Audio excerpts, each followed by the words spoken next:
peculiar effect that you could use that in metal music, and it would sound great. It sound like you're doing these incredible runs. Let me play an example.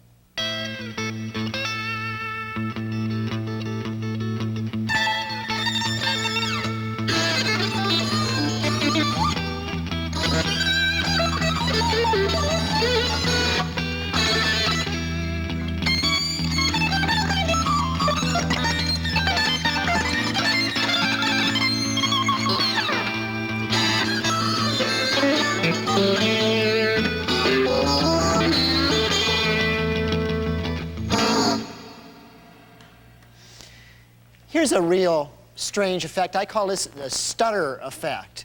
It's a peculiar algorithm or way of processing sound, a mathematical description of what it does to the sound that's programmed into this eventide unit I can call up. If I play a note, I can set it up so I push a button. It grabs the note. It moves it down. It grabs the note and moves it down. Or up, or it just makes it stutter.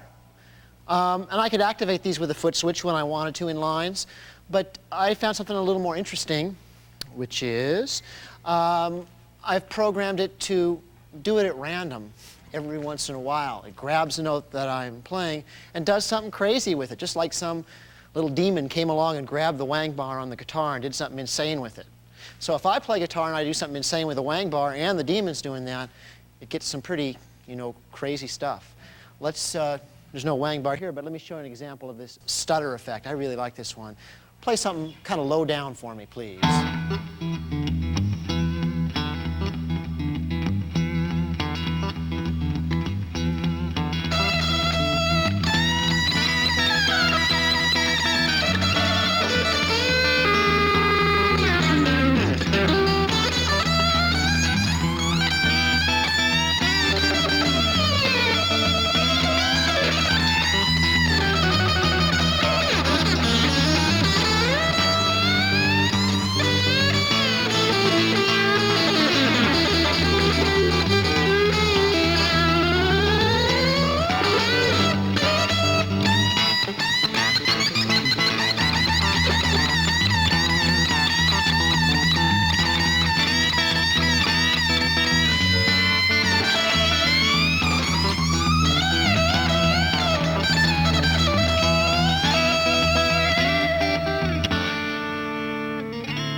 Kind of a weird one. Oh, let's see. I've got a lot of weird ones here, let me tell you. Let's take a look at just a few of them without playing examples that I programmed in here. In fact, see this sheet? I've got about 100 effects in this one unit, the eventide harmonizer that I use in any show. 100 effects that I call back up from this foot pedal on the floor, a MIDI foot pedal control. And these effects, I erase them. I erase all of them every month or two and start again from scratch because I don't want to start using the same things all the time, and I make up new ones because I like to be surprised. I like this thing to surprise me, and I like to keep doing new things. So, boy, there's a lot of them. Let's take a look. I'll just step through. Here's kind of a clangorous, weird one.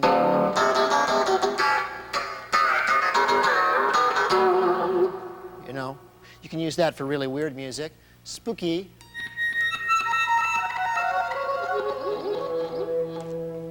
Kind of outer space. Oh, what's this one? This one's kind of more ominous. And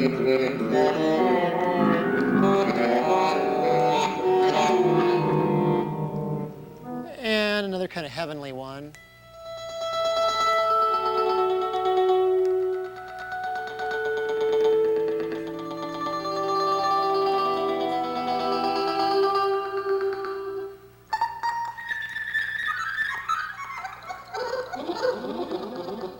That one's a variation on the backwards one.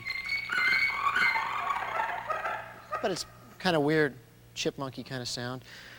Oh, here's maybe I'll explain in the booklet, some variable band pass delay effects.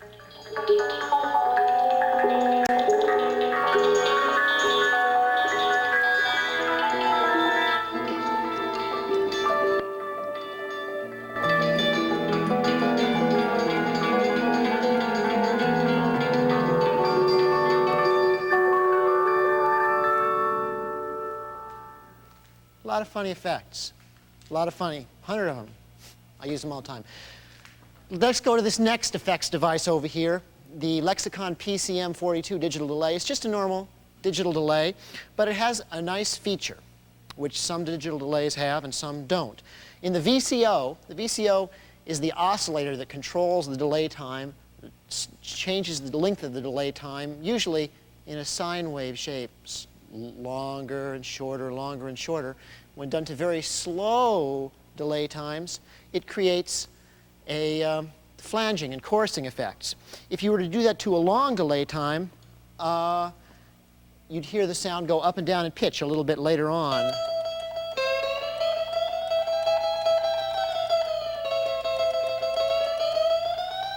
Okay? But this unit also, I can use a square wave to modulate it, the delay time, so it can instantly change, and I can tune it by with the depth of the delay to a musical interval. Listen to this. If I play one note,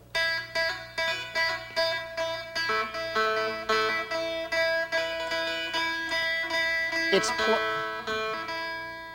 playing it back a little later and changing its timing and pitch. I will play only the delayed sound now. Listen.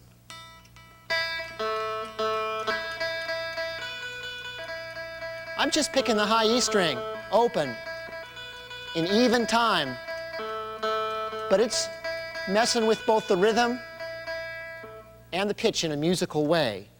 And I found if I use this with a fuzz lead, I can get some really interesting shapes to the lines that I play, because it'll twist and distort the lines I play, but because I have this set to shift to kind of a musical interval, it still sounds kind of musical and kind of pretty. And if you use it the right way, it's really great and it's an expressive thing. Let's play an example and show that.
Thank you, Dr. Dumble. That's how I use the square wave modulation of delay times effect when I'm doing a solo. I just listen to the delayed sound after I play it. I have to play ahead of the beat. I have to play ahead of chord changes, something I practice doing to use this in a musical way. I've developed a number of solo guitar styles and things based on this one effect. I've done a lot of things based on this one effect. Let me play you a little guitar improv. Might be something like my album, It's a Wonderful Life. Old album, solo guitar album of mine I'm very fond of. And I'm going to restrict myself, as I've been restricting myself in all of these examples, to blues rock idiom, blues scale, the tonic. Very simple material I'm playing on the guitar. The effects are what are doing the interesting things. I'm just going to play the blues scale here. And I'm going to turn it so I can hear the original sound along with the delayed sound, along with the square wave modulated delay sound. Little improvisation here, solo guitar.